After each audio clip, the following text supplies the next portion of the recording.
नमस्कार दोस्तों, स्वागत है एक बार फिर से मेरे YouTube चैनल जिसका नाम है नर्सिंग का ज्ञान। मेरी जो क्वेश्चन सीरीज़ चल रही है वो चल रही है गायनेकोलॉजी एंड ऑब्स्टेट्रिक्स। आज मैं आपके लिए लेकर आया हूँ इमेज बेस्ड क्वेश्चन, और जिसमें आज हम डील करेंगे सर्जिकल इंस्ट्रूमेंट। जिन लोगों ने अभी तक मेरे चैनल को सब्सक्राइब नहीं किया प्लीज़ सब्सक्राइब करिए, क्योंकि अब मैं रोज़ आपके लिए एक वीडियो लेकर आता हूँ। तो बिना टाइम को वेस्ट करे हुए मैं अपने पहले क्वेश्चंस में आता हूँ। पहला क्वेश्चंस आपको पहचानना है ये कौन सा इंस्ट्रूमेंट है ना, जिसमें एक ये लॉन्ग टिप है। ठीक है, आपको पहचानना है ये कौन सा इंस्ट्रूमेंट है। जी हाँ, अगर आपने पहचाना तो बिल्कुल करेक्ट है। That is the Ayre spatula. Ayre spatula जो जिसकी वजह से ये अय्यर स्पैचुला पड़ा है, that is the J Ernest Ayre के नाम से पड़ा है। इसी के लिए वजह से इसको अय्यर स्पैचुला कहते हैं। ये किस में यूज़ किया जाता है? Screening of carcinoma of cervix for taking the Pep smear. Pep smear लेने के लिए हम इसका यूज़ करते हैं।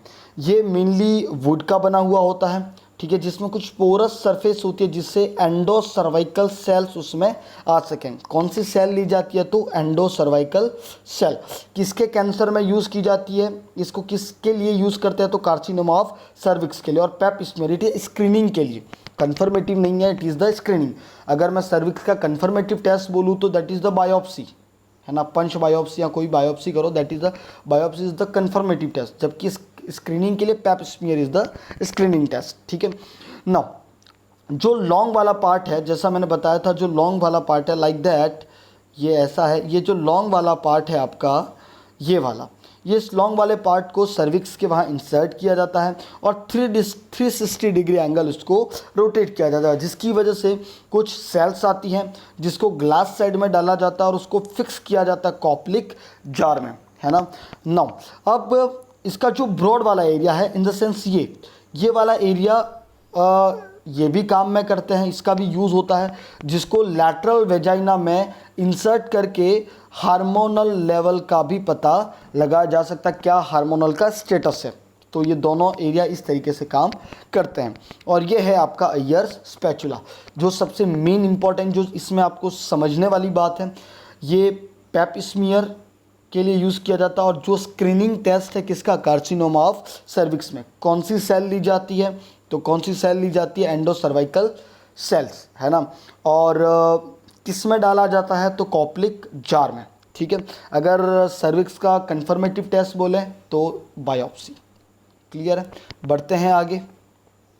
ओके, तो बताइए ये कौन सा इंस्ट्रूमेंट है? ओके, तो ये है हमारा आर्टरी फॉर्सेप्स। क्लियर है? आर्टरी फॉर्सेप्स कहाँ काम में आता है? एक तरीके का हीमोस्टेट है। हीमोस्टेट, हीम का मतलब ब्लड, स्टेट का मतलब रोकने वाला। जो ब्लड को रोकने में यूज़ किया जाता है दैट इज़ द हीमोस्टेट। आप इसको क्लैम करके, किसको क्लैम करते हैं? Bleeding vessels. जो वेसल्स जो ब्लीड आउट हो रही है उनको ड्यूरिंग हेमरेज के टाइम पे, है ना। तो ये मेनली टिश्यू को ग्रैप्स करने में भी हम, ड्यूरिंग ऑपरेशन अगर सर्जरी कर रहे हैं तो टिश्यू को ग्रैप्स करने में भी हम आर्टरी फॉर्सेप का यूज़ करते हैं। बहुत टाइम हम सूचर्स को अपनी जगह पे स्टे रखने के लिए, अगर आप किसी सूचर्स को एक जगह पे स्टे करना चाह रहे हैं तब भी हम आर्टरी फॉर्सेप्स का यूज़ करते हैं। बढ़ते हैं नेक्स्ट क्वेश्चंस पे। ये क्या है? पहचानो। Okay, this is the Allis forceps. इसका जो शेप है that is the A type का, है ना, एलिस फॉर्सेप्स। और इसके यहाँ पे इसके टूथ होते हैं। ठीक है, ये इसके पहचानने का तरीका है ना। इससे भी आप देख सकते हो। और यहाँ से इसके टूथ देखते ही, लाइक अगर मैं यहाँ पे बनाऊँ तो कुछ ऐसे टूथ होते हैं इसके सामने की तरफ, है ना, लाइक दैट। तो ये है आपका एलिस फॉर्सेप्स।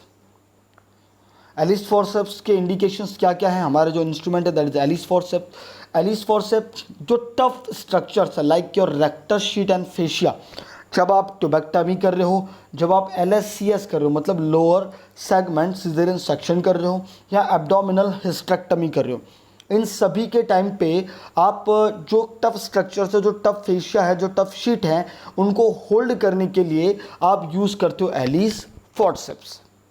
ओके, बढ़ता हूँ मेरे नेक्स्ट इंस्ट्रूमेंट पे। तो बताओ ये कौन सा इंस्ट्रूमेंट है? Okay, exactly it is the Babcock.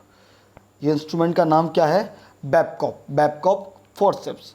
बैबकॉप forceps कहाँ यूज़ किया जाता है? ट्यूबुलर स्ट्रक्चर्स को। देखो इसको पहचानने का तरीका है, आप देखोगे यहाँ पे आपको एक ट्यूब फंसाने वाली स्ट्रक्चर मिली लाइक दैट।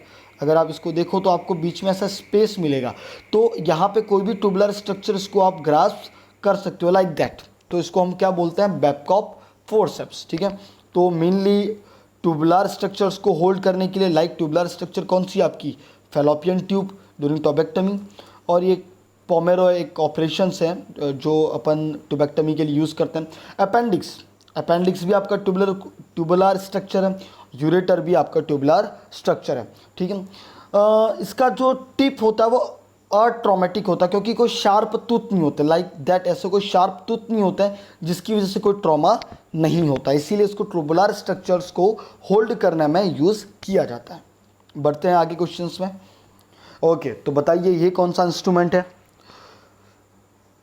बिल्कुल, अगर आपने पहचाना ये कस्कॉस स्पेकुलम है तो बिल्कुल करेक्ट पहचाना। It's known as the Cusco's speculum. और दोस्तों इसी का दूसरा नाम है duck speculum. The other name that is the duck speculum. ये आपका सेल्फ रिटेनिंग है। सेल्फ रिटेनिंग मतलब आपको रिटेन करने की, मैनुअली आपको रिटेन करने की ज़रूरत नहीं पड़ेगी, है ना। और किसको रिटेन करता है? वेजाइनल जो लिप्स हैं उनको होल्ड करने में, उनको रिटेन करने में ये हेल्प करता है।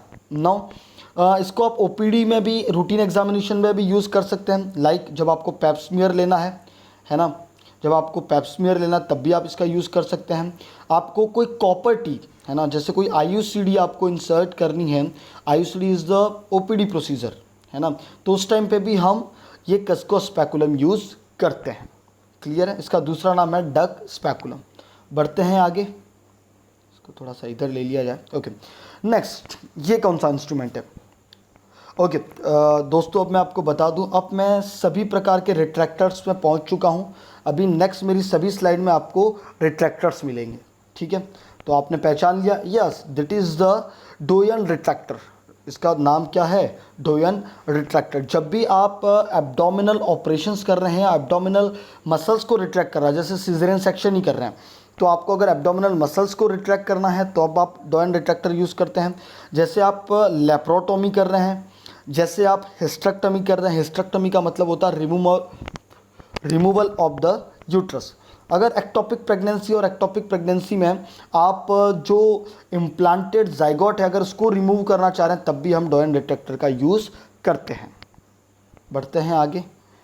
ओके, ये दूसरी इमेज है डोयन रिट्रैक्टर की। देयर इज़ आल्सो डोयन रिट्रैक्टर, और दिल्ली एम्स में ये क्वेश्चंस पूछा गया था। ये था इमेज, है ना, तो इसका नाम भी क्या है? डोयंस रिट्रैक्टर। दोनों इमेज कोई भी आ जाए आपको कंफ्यूज नहीं होना है, that is the Doyen retractor. बढ़ते हैं नेक्स्ट रिट्रैक्टर में। ओके, ये कौन सा रिट्रैक्टर है? Guess the instrument. Okay, exactly this instrument is the name as the Deaver retractions.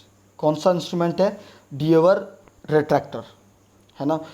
They were retractor mainly deep structures को रिट्रैक्ट करने में काम आता है। जो आपका डोयन रिट्रैक्टर था वो सुपरफिशियली एब्डोमिनल शीट को रिट्रैक्ट करने में काम आता है। देवर रिट्रैक्टर आपका जो डीप स्ट्रक्चर्स है, डीप मसल्स हैं, डीप एब्डोमिनल ऑर्गन्स, उनको रिट्रैक्ट करने में देवर रिट्रैक्टर हम यूज़ करते हैं। बढ़ते हैं आगे। ओके, ये कौन सा इंस्ट्रूमेंट है बताओ? देखो ये भी आपका सेल्फ रिटेनिंग रिट्रैक्टर ही है। ये किसी न किसी चीज़ को रिट्रैक्ट कर रहा है। रिट्रैक्ट का मतलब पीछे खींचना, उसको अपनी जगह पे होल्ड करना। एग्जैक्टली ये बिलफोर्ड, सही पहचाना आपने। दिस इज अ बिलफोर्ड सेल्फ रिटेनिंग रिट्रैक्टर। इसका भी काम क्या है कि जो एब्डोमिनल मसल्स हैं, जो भी आप हिस्टेरेक्टमी कर रहे हैं तो उनको अपनी जगह पे रखने का काम ये रिट्रैक्टर भी करता है, जिसका नाम है बिलफोर्ड सेल्फ रिटेनिंग रिट्रैक्टर। बढ़ते हैं। ओके, ये भी रिट्रैक्टर ही है। इसका तो आप नाम सब जानते भी होंगे। क्या नाम है इसका? Exactly it is the right angle retractor. Right angle, क्योंकि इसका आप देखोगे इस एक तरीके से इसका एंगल होता है, that is the right angle retractor, जिसको लैडॉन ब्लैडर रिट्रैक्टर भी कहते हैं। ये बहुत इंपॉर्टेंट चीज़ है, लैडॉन्स ब्लैडर रिट्रैक्टर। ये मेनली आपके ब्लैडर के रिट्रैक्टर के लिए काम आता है during the operation abdominal surgeries. LSCS में भी यूज़ करते हैं, लेप्रोटोमी में हम यूज़ करते हैं। राइट एंगल रिट्रैक्टर पहचानने का तरीका ये है आपका, और लेड ऑन ब्लैडर रिट्रैक्टर भी कहते हैं। ठीक है, ये इंस्ट्रूमेंट कौन सा है? देखो यहाँ पे आप समझ पाएंगे, इसके 2-3 पार्ट हैं।